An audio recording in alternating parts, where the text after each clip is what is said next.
Hey everyone, welcome back to the beginner fly tying series. I'm Tony and this is Terrible Ties with Tony.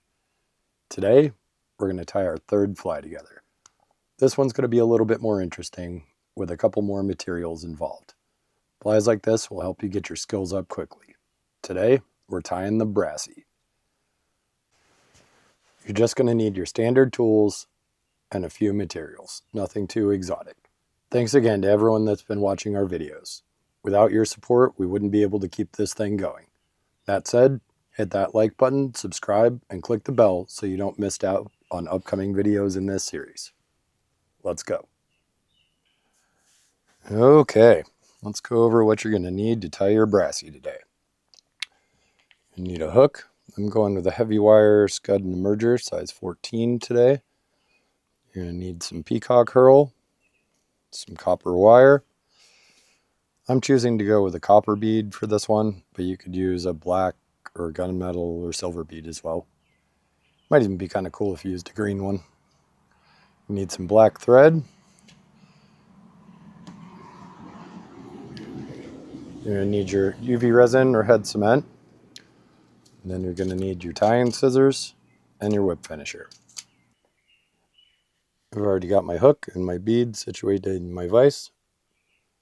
We're going to start with a jam knot here.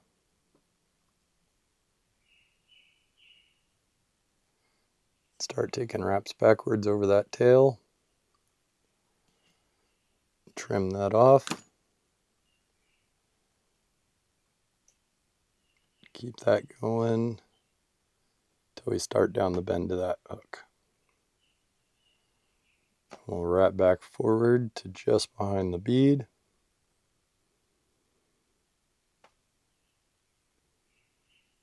And we'll pause there and get our copper wire ready. Depending on what size hook you're using, probably going to want to take about 1.5 inches, 2 inches of your copper wire. Snip that piece off with your knot tying scissors. So don't dull your scissors that are meant for thread. Now we're going to take that wire, might have to straighten the end a bit, put it right into the back of your bead. Take a couple wraps to secure that in there, and then wrap back to the base or the end of your thread base. So our copper wire is nice and wrapped in there.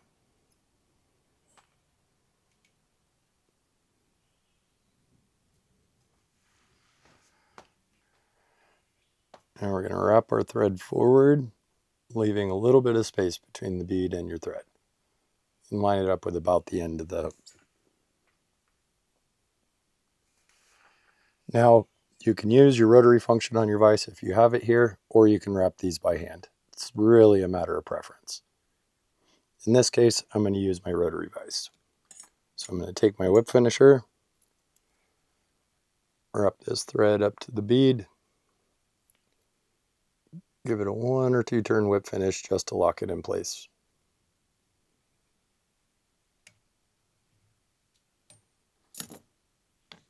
And then I'll get my bobbin out of the way on my bobbin holder.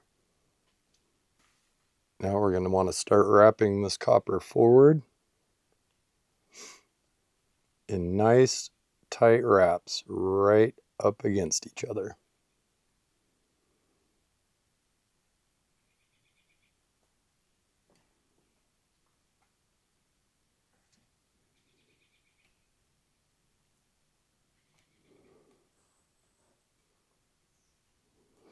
The smoother your thread base is here, the easier this will be to do. If one starts to get away with you, you can always back up a little bit.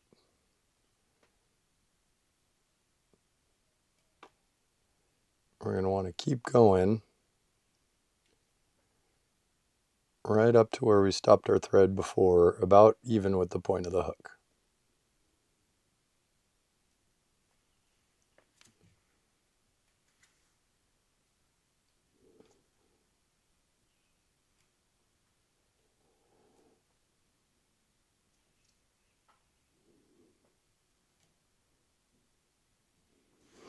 Right about there looks pretty good.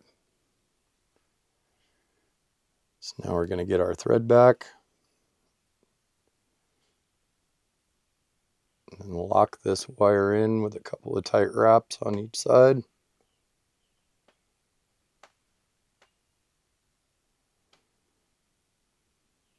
And then you can snip or spin or break this remaining copper wire off.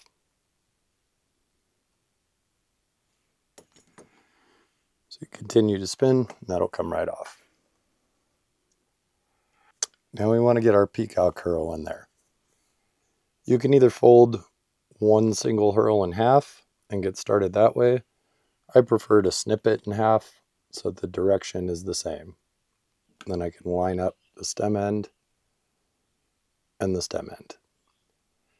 If you have one that's like this, that's a little bit funky down at the bottom and a little miscolored, you can go ahead and trim that off and make this the bottom of it.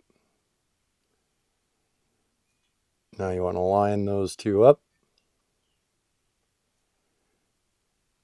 Wrap forward to your bead again. And get those locked in just behind your bead. And wrap back to where you ended your copper wire. Just like that.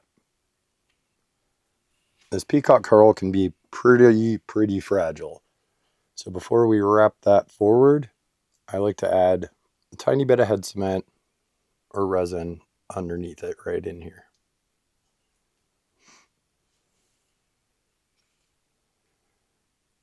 Now I'm not going to use my rotary function here.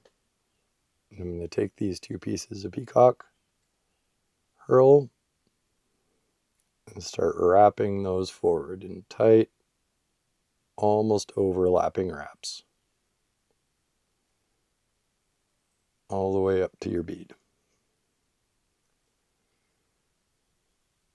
Now just like with the wire, we're going to want to lock that in with a couple of wraps on each side.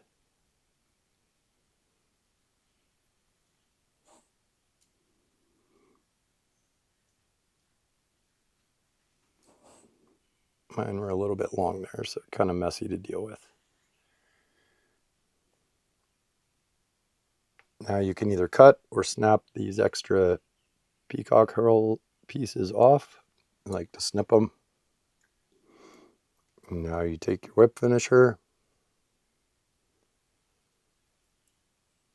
give that a couple turn whip finish in there, just behind your bead. And my vise was not tight enough. So now there's no need for any head cement or UV resin because you've got some laid in there underneath that peacock. And just in case any of that is exposed, I'm going to go ahead and use my UV light to cure any of it that's wrapped up in there. And there you have it. Quick, easy, really pretty fly. That's it for our tutorial today. We'll have another simple pattern to tie very soon. As always, thank you again for watching. Drop a comment below and let me know. What other patterns would you like to see? Any questions about today's video? And what fish are you going to target with your brand new Brassie? If you haven't already, like this video, subscribe to the channel, and turn on notifications so you don't miss the next one. Tight lines until next time. Now go catch some fish and let us know what you got them with.